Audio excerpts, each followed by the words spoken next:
Honorable Speaker, first let me stand to thank the Committee of Budget, where I'm a member, and also the chair who is doing a good job, and also say that I'm supporting the report of the Committee of Budget.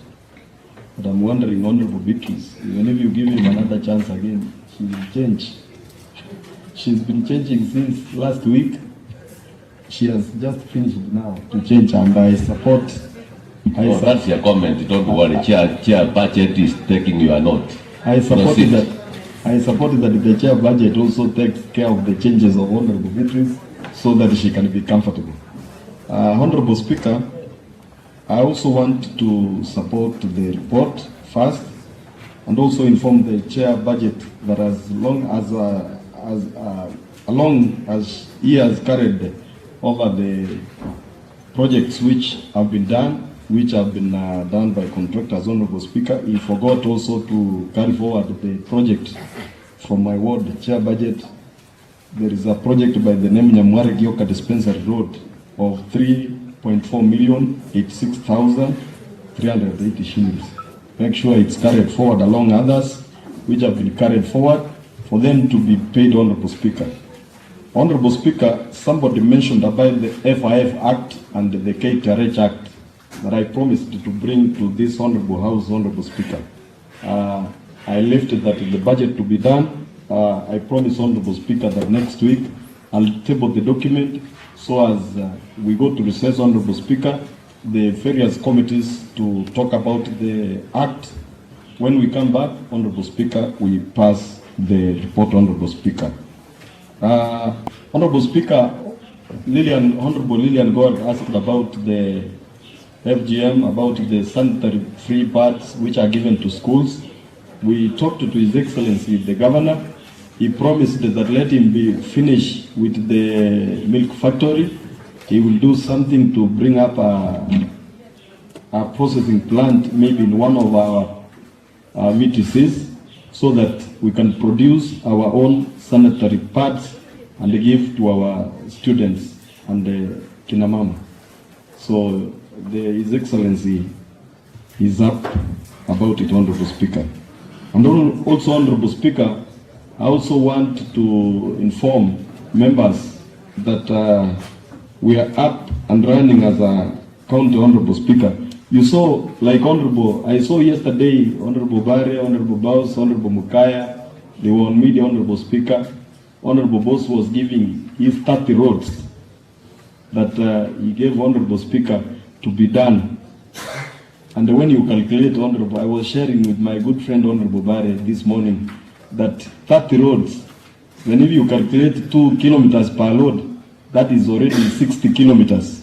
And as a government, Honorable Speaker, we had said every member of the county assembly to give his 20 kilometers of road first we start with. So I'm urging these members, and I'm urging Honorable Boss, who is my good friend, let him bring first out of the 30 roads, let him choose about 10 which are about 20 kilometers. He brings them up to be done. So, Honorable Speaker, the Governor is up and he will do roads in all 45 wards without discrimination. We are only asking members and urging them that this is the right place to speak from. If you have 30 kilometers, 30 roads, reduce them to 10, choose the ones which are pathetic, about 20 kilometers, give them out so that they are done. And if you do not do that, Honorable Speaker, the executive will be forced to go to the common mwananchi, Honorable Speaker, to pick those roads from there. So I'm urging honorable members, those ones who have not submitted the roads, kindly you go ahead and give them to the various committee and the departments so that you can give the executive easy time to do those roads, Honorable Speaker.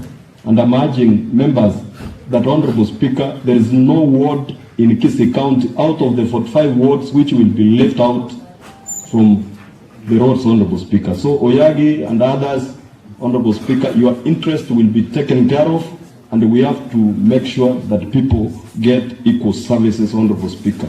Honorable Speaker, lastly, I want to urge members that it is now the last year that we are going to do things in the last phase, Honorable Speaker. Let us be tolerant to each other. Let us talk to each other in good faith. Let us agree will disagree to agree, but Honorable Speaker, I'm asking members, especially the elected members, let us come together, let us work together, let us see if there is a problem, let us face it, so that we work for our people, so that we can be elected back, Honorable Speaker. And there are those ones who are going for their MP seats, Honorable Speaker, we wish them well. But Honorable Paradiso here, Honorable Speaker, said that honorable members, Honorable Speaker, have eaten money, that they give 5 kilometers, there they give 2 kilometers. Him is very thorough in doing his job. We wish you well, my brother, in your MP aspirations. But let these honorable members be saved from that anarchy of common mwananchi, saying that Honorable Yagi, Honorable Moracha, Honorable Teresa has eaten money while the Honorable Paradiso is doing a very good job at Ogem. That is why the good committee of budget said that we have given you a lot of money in the budget in Ogembo and other places. So you see yourself to be doing a very good job, and the budget of committee saw it better, Honorable Speaker, to do what it did, so that we can be equal, to be seen working the same way. Thank you, Honorable Speaker. Honorable Cullen for 3 minutes, actually 2 minutes.